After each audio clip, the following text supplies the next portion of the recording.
19. And Kainamatim, if you are honest, I'm going to confine, instead of confining all of you here, I'm going to confine one brother here. And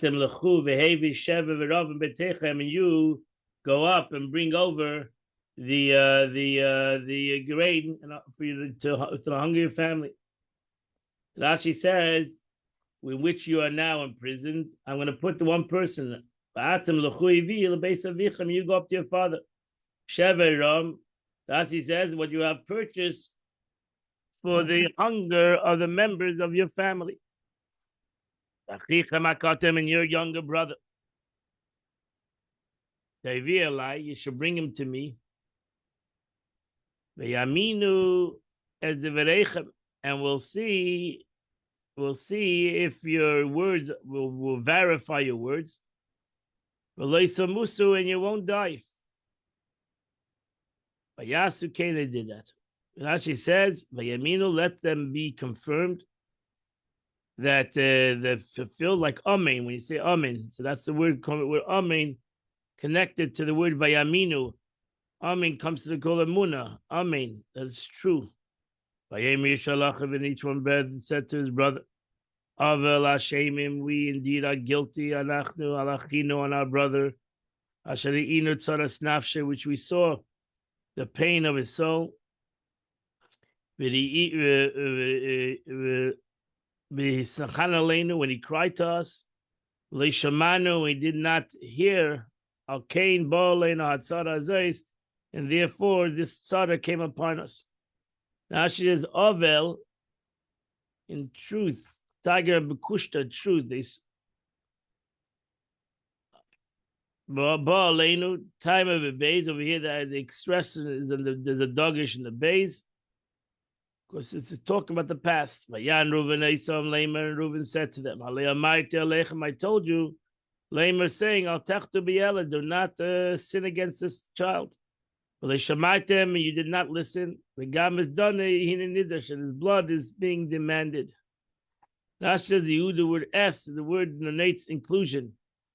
This is the case, it means the blood, and also the blood of his aged father. They didn't realize Kishmei Yesha, the Yesha was understood. Him was Ben Esam because there was an interpreter in between them, so they thought maybe the Yesha did not know Hebrew. Rashi says, maybe they didn't realize that he understood Hebrew. They were talking in front of him. When they spoke with him, the interpreter, who knew both Hebrew and Egyptian, was between them. And he would interpret the words of Yosef, and Yosef words to them. Therefore, they thought that Yosef didn't understand Hebrew. Himlitz, who was this interpreter?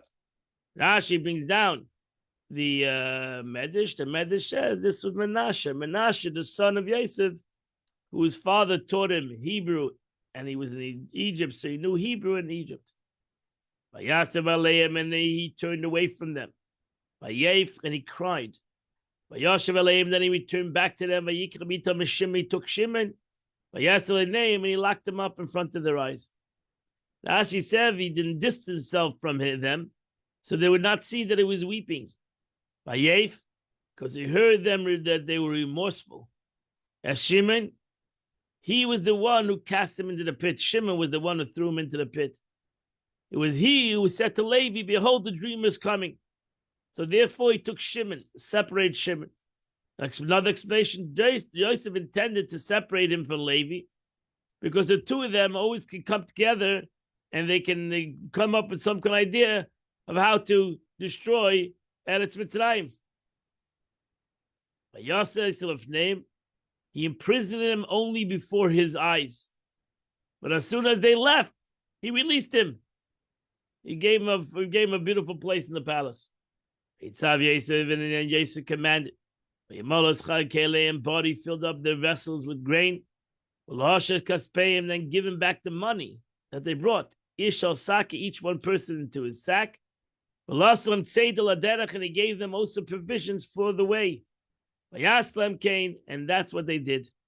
They loaded their grain on the donkeys. They left Egypt. And then one on the way, one of them took out opened up his fodder for his donkey. Lost his missile the Malayan in the lodging place in the hotel. Vayaras Kaspe, he saw that there was money. His money was back in the bag. Back in the sack. Who Levi? The Medrash says this is Levi, who was left alone without Shimon, his companion. The Malayan, what is the lodging place? The place where they lodged at night. Amtachte, this is the sack. He said to his brother, Hushav Kaspi, my money has been returned. And behold, it's in my sack. And the heart stank. And each one was trembling. They turned to one another. And he said, what has God done to us? Now it says the money which is with the grain. To bring us an accusation, for the money was not returned except to accuse us falsely that we stole his money. They came to Yaakov to Canaan, the land of Canaan, and they told him everything that was befalling them.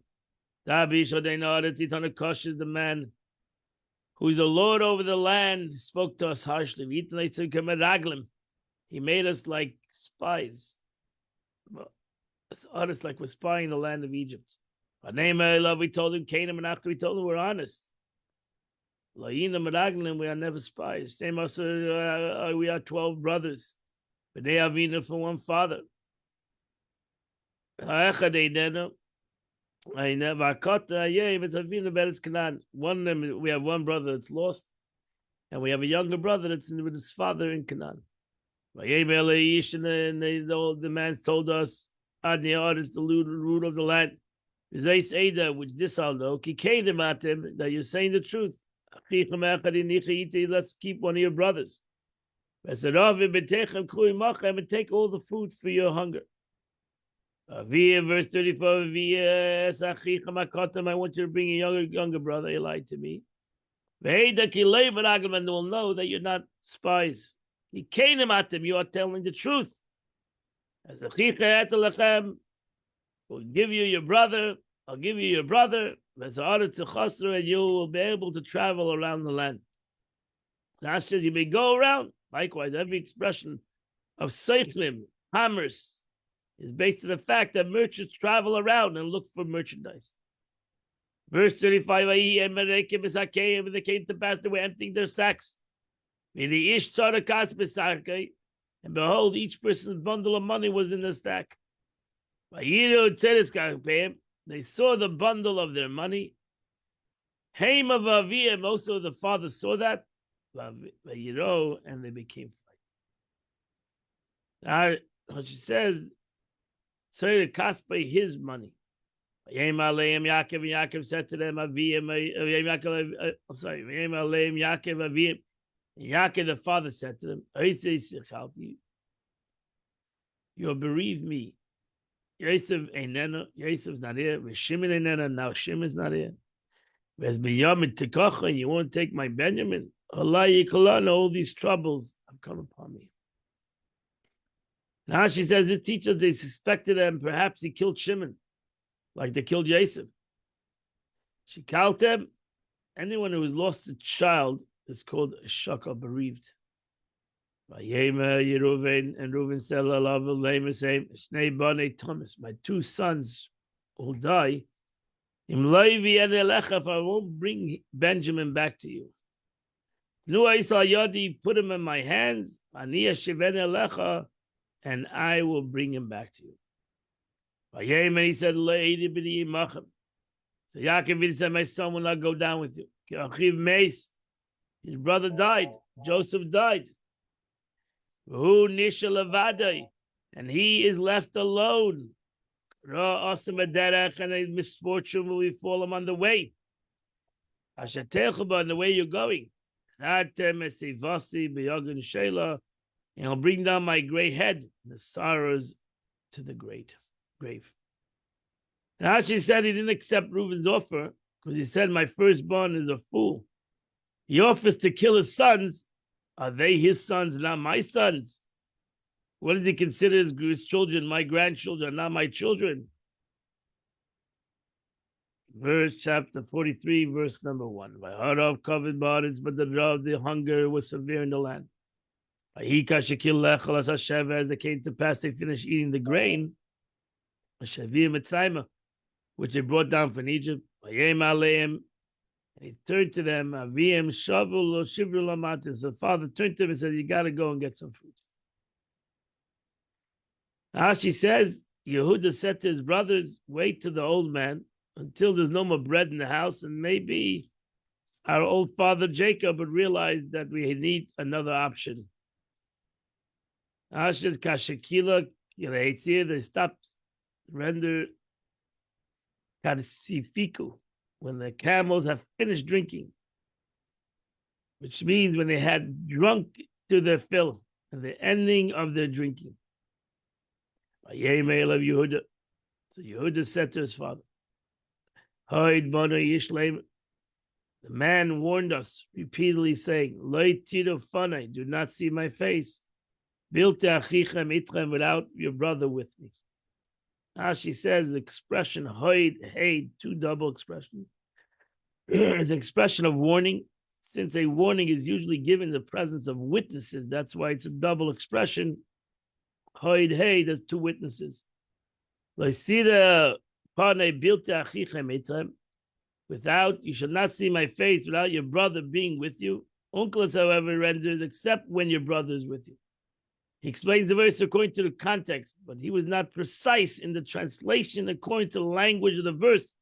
And how she says, I translate according to the language of the voice.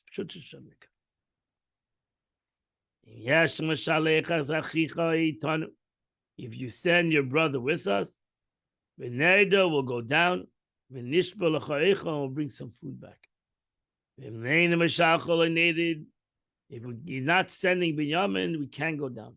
Because the man said to us, do not see my face, without your brother with you. So Yisrael said to him, why did you tell your brother that you have another brother? The man asked us about our family, saying, your father's still alive, you have a brother. He was asking all these questions. But and we answered him exactly what he asked. I do a neder, would we know? Would we think that he'd say, bring your brother? What does about brother have to do with the food that we're buying? The guy was asking his question, has nothing to do with the food. Now she says they were asking a lineage. Midrash explained that their cradle, he partially revealed to us, seemingly he knows exactly what's going on in our family. The guy knows exactly how many brothers we have and how old his father and the mothers. He knows everything. But Nagala, so we had no choice. So we told him we have a father and a brother. According to the questions he asked, we compelled to answer. We had no choice. What are we going to say? We're going to lie. Kiyema, that he would say, key expression of him. Yehuda said to his father, send me with me, this young boy. So we'll get up and we'll go. We will live, we won't die. We won't die. Gamata, you won't die. Kantapenu, our children won't die. Now says, Venichya, Holy Spirit flickered in Yehuda. Yehuda expressed that Yaakov Avinu would have he would be revived. The spirit would be revived. Not only have food, but actually his spirit will become something good is going to come out of this. And we will not die in hunger. As for Benjamin, we're not sure whether he will be sized or not sized, but all of us certainly will die in hunger if we don't go. So it would be better to leave the doubtful situation and seize the situation that's certain. So it's questionable whether Binyamin will survive or not. But if we don't go there, we're surely not going to survive. Nobody's going to survive. So there's a body in a Shema. There's a sure thing and there's a questionable thing. Verse number 9, I'll guarantee this child. You're going to demand the child from me. And if I do not bring this child back to you, I will to you stand before you, and I've sinned to you, forever. So Rashi says that I'll not bring you back dead, but alive, from this world and for the next world. So I promise you, I'm going to bring back this child. If we would not been tarried, would already returned twice. I said, because of you, we're not able to return with Shimon. And you would not suffer all these days. Verse 11. And Yisrael said to him, Cain, if that's true, this is what you should do. Kulam is made us artists, take from the best of the produce of the land. We them in your vessels. Bring to the man a gift. Ma'atzari, a little bit of balm. Ma'advash, a little bit of honey. Noichais, wax, veloit. Bottom, pistachios, shkedim, and almonds. His Medes Haaretz, Rashi says, from the song of the land, Targum Renzim Midvash Haaretz, from the praise of the land, which the land sings. Noichais is wax. Botim, I do not know what they are, Rashi says. In the alphabetical dictionary of Rabbi Machir, I saw it was pistachios, but I believe they are fraskim.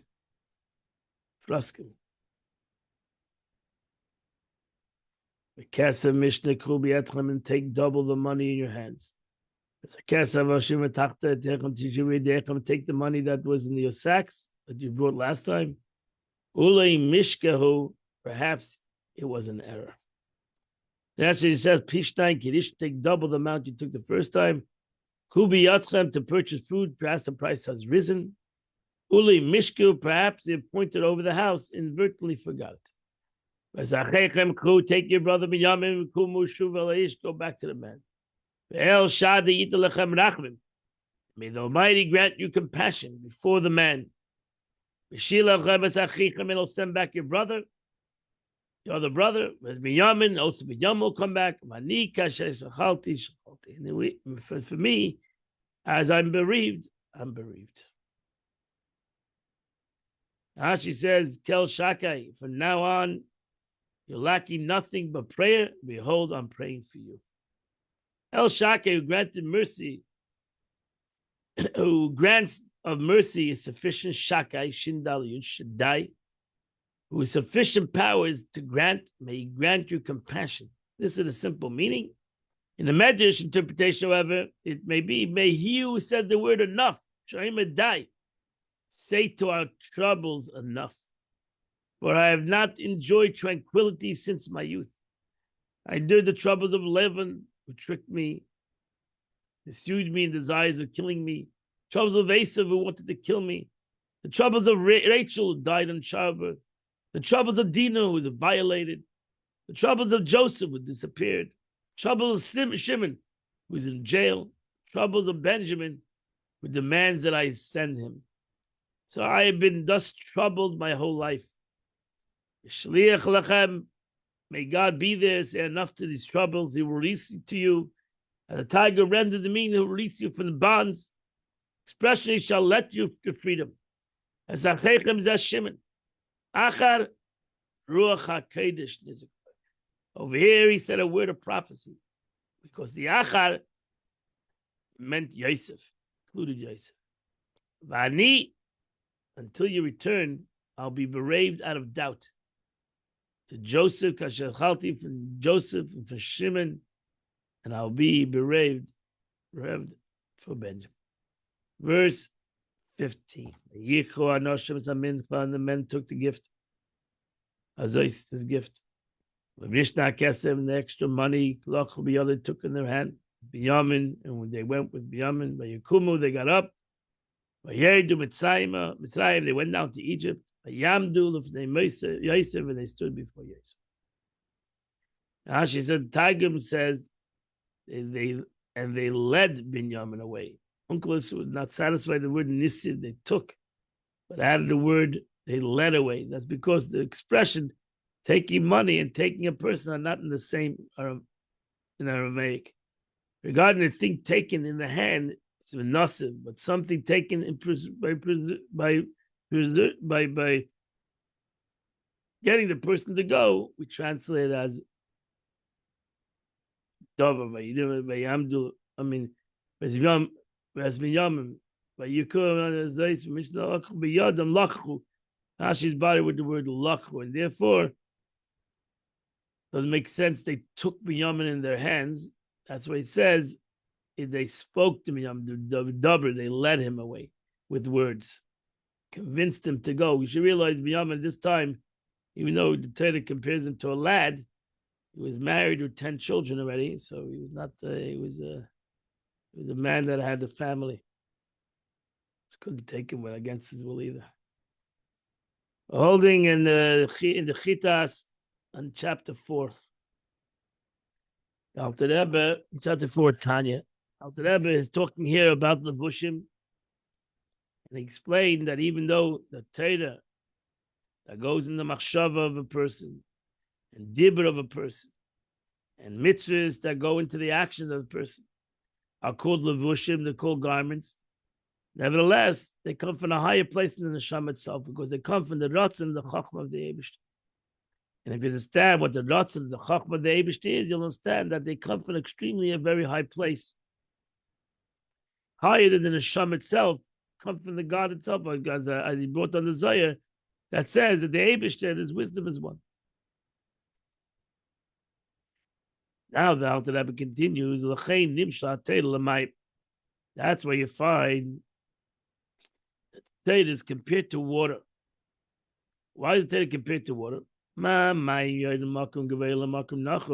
Dust like water descends from a higher level to a lower level. What does that mean? The water which reaches the lowest level is the same water that left the source of the highest level. The water doesn't change. Water comes from the very high, from the heavens, and it comes down to the earth. It goes to the lowest parts of the earth, and the water is the same water that was there, came down from the heaven. That's the beauty of water. That's the beauty of Torah. Torah comes down from the wisdom of God, and it comes down to me in my brain. So you see, the Torah doesn't change. So, for example, which travels from the source, but who's in this case is not the source of the illuminated body itself that is transmitted, but only an array of it. And unlike intellect, which also can be communicated from one person to another, but his case too is not the source, the teacher's mind itself that transmits itself to the lower level of the student's mind, only the idea. So the Eibush, just the machshava, ultimately comes into the machshava human being. Just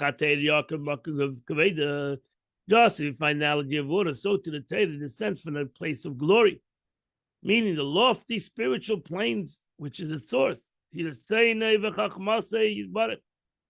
is the will and the wisdom. As Isaiah says, the Torah and the one is one with God. And at the one, and in the same moment that the Torah comes to be able to come down to human beings' knowledge, at the same moment, nobody can comprehend the thought of God. So on that plane, the Torah is incomprehensible to men, as God himself. And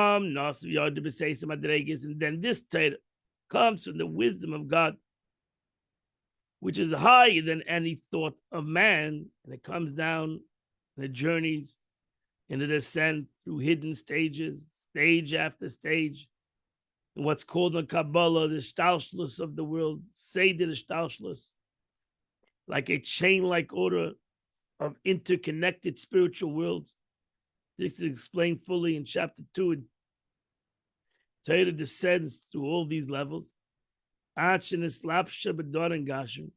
until it clothes itself in this material matter, and things of this corporal world,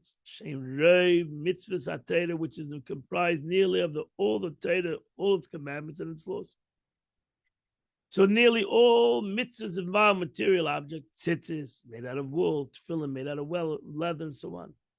Even spiritual mitzvahs involve material object in their halachas. The law governing the practical application. For example, the mitzvah of loving one's fellow, although essential is a spiritual mitzvah, as it consists of emotions of love, demand that one aid his fellow Jew materially. You can't love a person and don't help him physically, financially, etc. These being concrete, material expressions of a spiritual mitzvah. Then the Torah clothes itself material object with which the mitzvahs are performed, and also the physical letters and combinations written with ink on a book. Esrim v'abosvarim. There are 24 books of the Torah.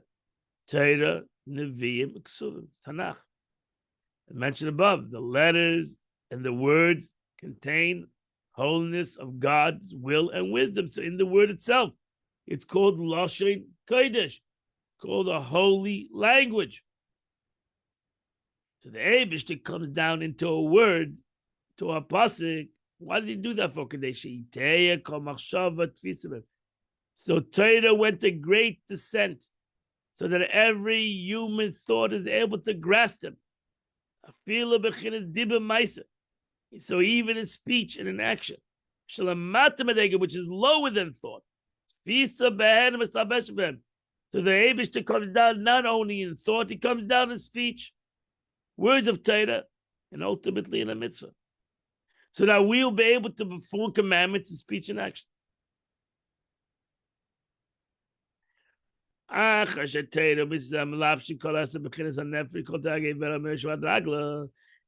the Torah and its commandments clothe all 10 faculties of the soul, and all the soul's 6 and 13 organs from head to foot, from the highest level in its head to its lowest level in its foot. So ultimately, the best, the only levushim of my neshama, my godly soul, is Torah mitzvahs. That's the only levushim, that's the only garments that my godly soul has, is when I learn Torah with my thought, and I speak Torah with my mouth, and ultimately I do Torah mitzvahs with my action. So what happens?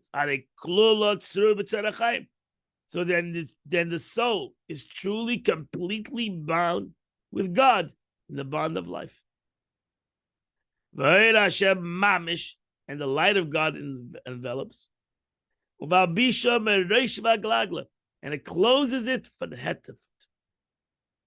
And that's how I garment myself. That's my garment, my armor, my protection. Because of Tzuri Echsaba, as written, God is my rock. It is whom I take refuge. He is the one that protects me. And actually, only which surrounds a person can protect him. Uksiv Katsina Rotan Tatrena, as written, with a shield, God will surround him. So the Eibishter gives a human being a malbush, a garment, to protect himself, Pasha. To simply protect himself. What is this garment? That's the will and wisdom that are clothed in the Torah and its commandments. So we see at any rate, although God's wisdom and will are beyond man's reach, they are made accessible to him because Torah is clothed in the physical terms. And its commandments are vested in physical objects. So we push it. We simply can clothe ourselves like in a garment, surround ourselves with Torah mitzvahs that are push a physical thing we can put on. It fits us. Every garment, every mitzvah is like the soul, like the body, 248 limbs, fit every part of the soul, so to the 248 mitzvahs fit every part of the soul and every part of God's will, and it comes together as one. And that's the power of me, a human being, doing a mitzvah, because through that, in essence, I clothe myself, I surround, as the Alter Rebbe is going to continue. I knew that that's why Talmud Torah, ultimate learning Torah, is greater, because not only does it surround me, I surround it, but that will learn in the future. But this is where the Tanya ends today. Today is the second day of the month. Tillim of today is chapter 10, chapter 17. If you do those 7 chapters, you do the chitas of the day. Wish you all a wonderful day. I hope that you continue learning Tanya and Chumash tomorrow by yourselves. And Mitzvah will meet on Sunday. No, tomorrow's Friday. I'm sorry. Do we have a class today, Rabbi? We have a class today. I'm sorry. I thought today was Friday. Take it back. The Mitzvah, I'll see you tomorrow at 8 a.m. I'm sorry. So is there a class today? There's a class there at 10 a.m. Yes. So Mitzvah, see you tomorrow for Chitas, and the Mitzvah 10 a.m.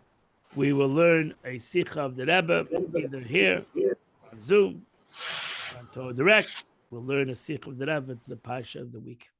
And the Mitzvah, we'll see you tomorrow. Tomorrow, 8 a.m., we'll continue to learn the Chitas of the day. Have a wonderful, beautiful, happy, healthy day.